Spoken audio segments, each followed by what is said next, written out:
वाल्रस partial equilibrium analysis इस chapter में हम पढ़ेंगे। और इस वाल्रस पार्शियल इक्विलिब्रियम एनालिसिस में प्राइस एडजस्टमेंट होता है, जबकि हमने मार्शियल पार्शियल इक्विलिब्रियम एनालिसिस जब मार्केट का पढ़े थे तो उसमें हमने क्वांटिटी को एडजस्ट किया था।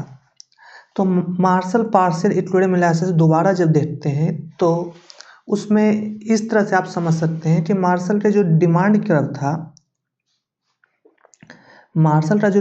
कर्व था उसमें प्राइस इंडिपेंडेंट वेरिएबल था और अलग अलग प्राइस पे मार्केट अलग अलग क्वांटिटी डिमांड करता था। तो इसी तरह से जब उन्होंने मार्केट में डिमांड कर्व और सप्लाई कर्व ड्रॉ किया तो तब उन्होंने, जैसे मान लीजिए कि एक पॉइंट पे, मान लीजिए ये पॉइंट है, इक्विलिब्रियम डिस्टर्ब हो चुका है और वो पॉइंट है, तो यहाँ पर देख सकते हैं प्राइस जो है, ये मानिए डिमांड कर्व है और ये सप्लाई कर्व है। तो ये पॉइंट बताता था विलिंगनेस टू पे कंज्यूमर का और ये बताता था विलिंगनेस टू सेल प्रोड्यूसर का। तो ये दोनों प्राइस में डिस्टिंक्शन के कारण होता ये था कि ये क्वांटिटी से ज़्यादा ट्रेड होने लगता था मार्केट में, क्योंकि इसमें कंज्यूमर को भी फायदा था और सप्लायर को भी फायदा था। तो जब दोनों को फायदा होता था तो क्वांटिटी चेंज होता था जो ट्रेड होता था, और ये तब तक क्वांटिटी ट्रेड होते हुए चेंज होते रहता था जब तक ये प्राइस डिस्टिंक्शन समाप्त नहीं हो जाता था, मतलब जब तक विलिंगनेस टू सेल और विलिंगनेस टू पे मैच नहीं कर जाता था। इसी तरह इसमें वाल्रस पार्शियल इक्विलिब्रियम में प्राइस एडजस्टमेंट होता है। तो इसमें क्या होता है अब आगे समझते हैं। तो मान लीजिए ये मेरा डिमांड कर्व है और ये मेरा मान लीजिए सप्लाई कर्व है। मान लीजिए प्राइस P1 है, शुरुआत में प्राइस P1 है, ये इक्विलिब्रियम से कोई अलग प्राइस है। तो जब हम यहाँ से हम एक हॉरिजॉन्टल लाइन ड्रॉ करते हैं, तो हॉरिजॉन्टल लाइन जो ड्रॉ किए हैं तो ये जहाँ कट कर रहा है इस प्राइस P1 पर प्रोड्यूसर इतना क्वांटिटी, ये पूरी क्वांटिटी को सेल करना चाहता है, मतलब इतना क्वांटिटी इस प्राइस पर प्रोड्यूसर सेल करना चाहता है, जबकि कंज्यूमर के द्वारा मार्केट में इस प्राइस पर टोटल डिमांड मात्र इतना ही है। तो टोटल डिमांड इतना है और टोटल सप्लाई इतना है इस प्राइस पर हो रहा है। तो आप देख सकते हैं कि सप्लाई ज़्यादा हो रहा है, मार्केट ज़्यादा प्रोड्यूस कर रहा है, प्रोड्यूसर ज़्यादा प्रोड्यूस कर रहे हैं, जबकि मार्केट में कंज्यूमर के द्वारा डिमांड कम हो रहा है। तो ये टोटल इतना जो मेरे पास है, आप ये देख सकते हैं, ये जो इतना है ये मेरा एक्सेस सप्लाई है। तो हो रहा ये कि कुछ प्रोड्यूसर को धीरे धीरे समय के अनुसार से इन्वेंट्री कॉस्ट बढ़ जाएगा। तो जब इन्वेंट्री कॉस्ट बढ़ने लगेगा तो कुछ प्रोड्यूसर ये चाहेंगे कि ज़रा सा कम प्राइस पर ही हम मार्केट में इसे बेच दें। क्योंकि ज़रा सा जैसे ही मार्केट में प्राइस कम हो रहा, देखिए यहाँ पर से ऑब्जर्व कीजिए, जैसे ही मार्केट में प्राइस ज़रा सा कम हो रहा तो इससे क्या हो रहा, डिमांड बढ़ जाएगा। क्योंकि हम देख रहे हैं कि डिमांड मेरा डाउनवर्ड स्लोपिंग है, और डिमांड क्यों बढ़ेगा, ये दो कारणों से बढ़ेगा। इसमें देखिए डिमांड क्यों बढ़ेगा, डिमांड एक तो जो कंज्यूमर पहले से खरीद रहे हैं वो ज़्यादा खरीदने लग रहे हैं क्योंकि उन्हें प्राइस कम पे करना पड़ रहा है, और दूसरा इस कारण फिर डिमांड बढ़ेगा क्योंकि अब नया कंज्यूमर जो पहले नहीं खरीद पा रहे थे अब वो इस मार्केट में आ जाएंगे, बोलेंगे कि हमें भी चाहिए। तो देख रहे हैं यहाँ पर न्यू कंज्यूमर की भी एंट्री हो रही है। तो दो तरीक़े से डिमांड बढ़ रहा है। और सप्लाई में क्या हो रहा है, सप्लाई में जैसे ही प्राइस कम होता है, देखिए मान लीजिए यहाँ प्राइस कम हो रहा है, तो जैसे ही प्राइस कम हो रहा है तो हो क्या रहा है कि सप्लाई कॉन्ट्रैक्ट कर रहा है, सप्लाई कम हो पा रहा है। इसका कारण ये है कि कुछ प्रोड्यूसर जो P1 प्राइस पे प्रोड्यूस कर पा रहे थे मार्केट में सामान प्रोड्यूस करके ला पा रहे थे, अब वो नहीं ला पाएंगे क्योंकि कुछ प्रोड्यूसर जो इनएफिशिएंट होते उन्हें मार्केट से बाहर जाना पड़ेगा, तो सप्लाई क्या हो जाएगा, घट जाएगा। लेकिन अभी भी यहाँ पर एक्सेस डिमांड देख रहे हैं, अभी भी एक्सेस डिमांड है, तो अभी भी धीरे धीरे फिर से इन्वेंट्री बढ़ने लगेगा और फिर से कुछ प्रोड्यूसर चाहेंगे कि प्राइस कम पर ही वेस्टर्न मार्केट से निकल जाए। तो फिर से क्या हो रहा, फिर से यहाँ पर देख सकते हैं कि यहाँ पर प्राइस कम हो रहा, जैसे यहाँ पर प्राइस कम हुआ, फिर से जिस तरह यहाँ से माने प्राइस कम हो रहा है फिर से, तो फिर से प्राइस कम हो रहा है, तो वही हो रहा है कि फिर से डिमांड मेरा क्या हो जाएगा, बढ़ जाएगा। तो इसे हम बोलते हैं डिमांड का एक्सपेंशन।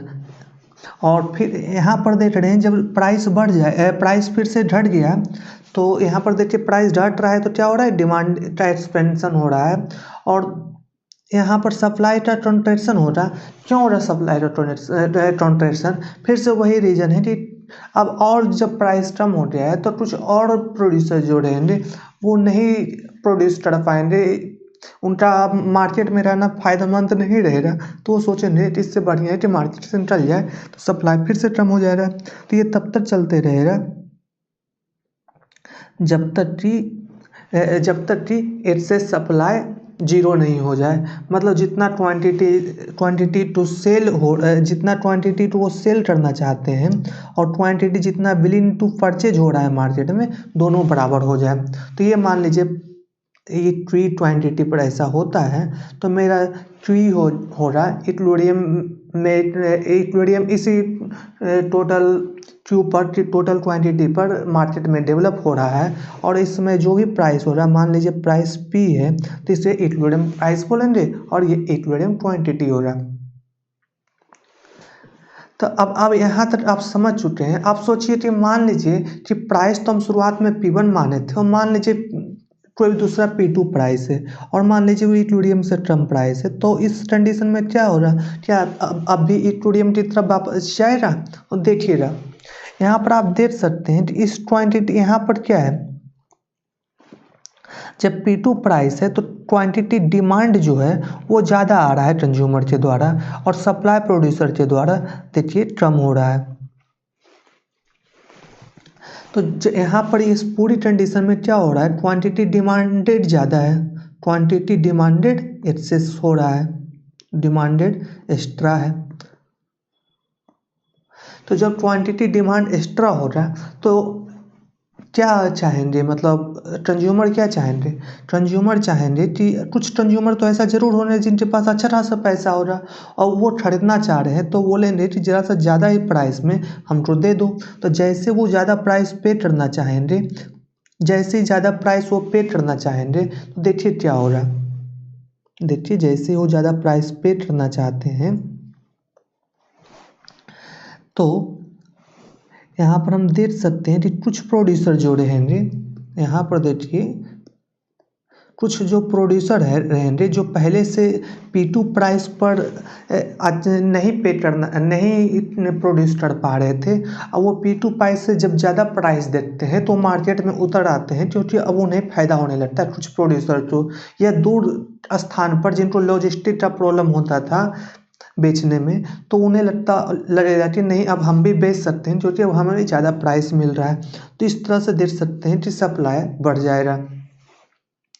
और डिमांड का क्या हो रहा, डिमांड में जैसे देखिए प्राइस बढ़ेगा तो डिमांड कुछ कंज्यूमर हो रहा, वो बोलेंगे कि हम इतना प्राइस पर हम नहीं खरीद सकते हैं, तो वो इतना ज़्यादा प्राइस पर, तो वो डिमांड हो जाएगा यहाँ पर कम। लेकिन अभी भी क्वांटिटी डिमांड एक्स्ट्रा है, देख रहे हैं कि अभी भी मार्केट एक्स्ट्रा डिमांड कर रहा है। तो अभी भी धीरे धीरे जब एक्स्ट्रा डिमांड पाइलअप होते जाएगा, ज़्यादा बढ़ते चला जाएगा, तो यहाँ पर फिर से कुछ कंज्यूमर चाहेंगे कि हम एक्स्ट्रा प्राइस पर खरीद लें। जब फिर से वो एक्स्ट्रा प्राइस पर खरीदने जाएंगे, तो यहाँ पर फिर से डिमांड कॉन्ट्रैक्ट हो रहा, मार्केट का डिमांड कॉन्ट्रैक्ट हो रहा है। याद रखिएगा कंज्यूमर, पार्टिकुलर कंज्यूमर की बात नहीं कर रहे हैं, मार्केट के डिमांड कॉन्ट्रैक्ट हो रहा है, क्योंकि क्योंकि कुछ हायर प्राइस पर कंज्यूमर बाहर हो जाएंगे, वो बोलेंगे कि हम हायर प्राइस पर नहीं खरीदना चाहते हैं। लेकिन यहाँ पर कुछ प्रोड्यूसर की अभी भी एंट्री हो जाएगी, क्योंकि अब और ज़्यादा प्राइस मिलने लगेगा तो कुछ और प्रोड्यूसर को लगेगा कि इस बिजनेस में फ़ायदा कमाया जा सकता है, वो एंट्री मार देंगे। और इस तरह से ये तब तक चलते रहेगा जब तक कि मेरा एक्सेस डिमांड जीरो ना हो जाए। तो यहाँ पर आप पूरी तरह से देख रहे हैं कि यहाँ पर देखिए कि बार बार प्राइस एडजस्ट हो रहा है, और प्राइस तब तक एडजस्ट होता है जब तक कि क्वांटिटी विलिंग टू सेल, जितना वो सेल करना चाहता है और जितना मार्केट परचेज करना चाहता है, वो तब तक दोनों जब तक बराबर नहीं हो जाता है तब तक मार्केट इक्विलिब्रियम में अचीव नहीं करता है। तो आपने वाल्रस पार्शियल इक्विलिब्रियम एनालिसिस आपने अभी भी सीख लिया है। अब आगे हम नेक्स्ट लेक्चर में ये देखेंगे कि ये जो पॉइंट है, जो मानिए जो इक्विलिब्रियम आ रहा है, दोनों में देखेंगे, मार्शल इक्विलिब्रियम एनालिसिस में भी देखेंगे और वाल्रस पार्शियल इक्विलिब्रियम एनालिसिस में भी देखेंगे कि अगर मार्केट जरा सा डिस्टर्ब होता है तो क्या वापस से वो इक्विलिब्रियम पोजीशन पर अपने आप ऑटोमेटिक आ जाता है। तो अगर आ जाता है तो हम उसे बोलेंगे अस्टेबल इक्विलिब्रियम। क्या बोलेंगे? Astable equilibrium.